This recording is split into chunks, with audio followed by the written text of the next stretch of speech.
Hello students. Today we'll begin a very important topic in Indian geography, the geographic profile of India. This is a foundation for everything else: rivers, climate, soil, resources, so make sure you understand every bit of it. Let's begin. Now, India is located in South Central Asia and it's entirely in the northern and eastern hemispheres. This means the whole country lies above the equator and to the east of the prime meridian.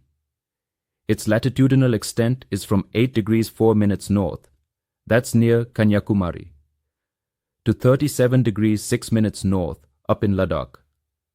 Longitude-wise, we go from 68 degrees 7 minutes east in Gujarat to 97 degrees 25 minutes east in Arunachal Pradesh. This east-west spread creates about a 2-hour time difference across the country. But still, we follow only one time, Indian Standard Time. Sir, may I ask something? Yes, go ahead. Why do we have only one time zone when there's such a big difference between east and west? Good question. Arunachal sees sunrise 2 hours before Gujarat, that's true. But having one standard time, based on 82 degrees 30 minutes east, which passes through Naini near Allahabad, makes administration easier. One country, one clock. It avoids confusion. Because of this central position between East and West Asia, India has always been important for trade and culture. On one side, we connect with West Asia and Africa via the Arabian Sea. On the other side, we link to Southeast Asia and the Pacific through the Bay of Bengal. That's why we say India sits at the crossroads of some of the most active global trade routes. Now, let's talk about size. India's total area is 32,87,263 square kilometers. That makes us the 7th largest country in the world after Russia, Canada, USA, China, Brazil, and Australia. But here's something interesting. Even though we are 7th in size, we are 2nd in population. About 17.4% of the world's people live here. So, high population plus medium land is equal to high population density. That's why urban planning, water management, and food supply are major concerns for us. Let's now look at who our neighbors are. India shares land borders with 7 countries.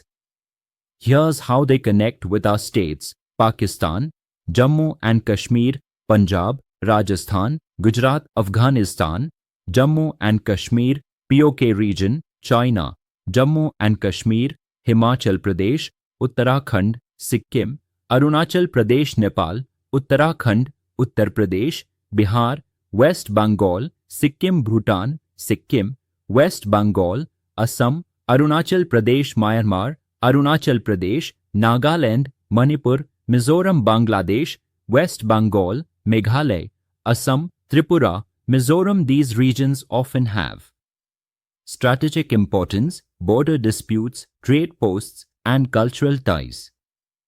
Sir, what about our sea boundaries? Good.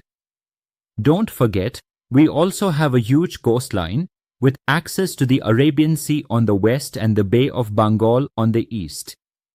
This gives us a strong naval position in the Indian Ocean region, IOR.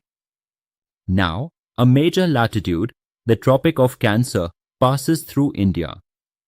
It cuts across 8 states: Gujarat, Rajasthan, Madhya Pradesh, Chhattisgarh, Jharkhand, West Bengal, Tripura, and Mizoram. It basically divides India into 2 zones, the tropical south and the subtropical north. Some other points to remember: southernmost point of India, Indira Point in Great Nicobar; southernmost on the mainland, Kanyakumari in Tamil Nadu; longest coastline, Gujarat; only active volcano in India, Barren Island in the Andaman and Nicobar Islands. Now let's quickly revise state-wise stats. These are hot favorites in MCQs: largest state by area, Rajasthan; smallest state, Goa; most populous, Uttar Pradesh; least populated, Sikkim. Densest population, Bihar. Least dense, Arunachal Pradesh. And in Union Territories, largest by area, Andaman and Nicobar Islands. Most populated, Delhi. Least populated, Lakshadweep. Remember, this data is based on the 2011 census, but still accurate enough for exam questions. Let's now talk about the natural landscape of India. Largest plateau region, Madhya Pradesh. Biggest desert, Rajasthan, with the Thar Desert. Maximum forest cover, again, Madhya Pradesh. India has 248 islands in total. 223 are in the Bay of Bengal, 25 in the Arabian Sea. On the coasts, the eastern coast is called the Coromandel Coast, the western coast is the Malabar Coast. These coastal zones support agriculture, fishing, ports, and tourism. All right, let's wrap up with infrastructure and development.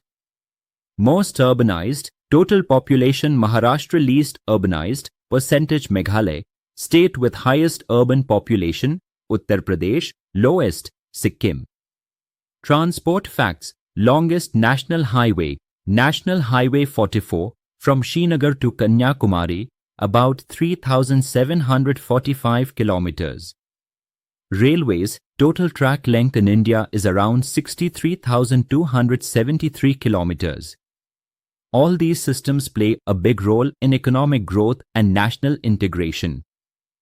So that was the geographic profile of India: location, borders, population, landforms, and infrastructure. All this is essential base knowledge for understanding Indian rivers, monsoon patterns, soil types, and more. In NDA exams, even 1 mark from this chapter matters. So revise this well, don't just mug it up, understand what each point means and how it connects with the bigger picture. That's all for today. Jai Hind.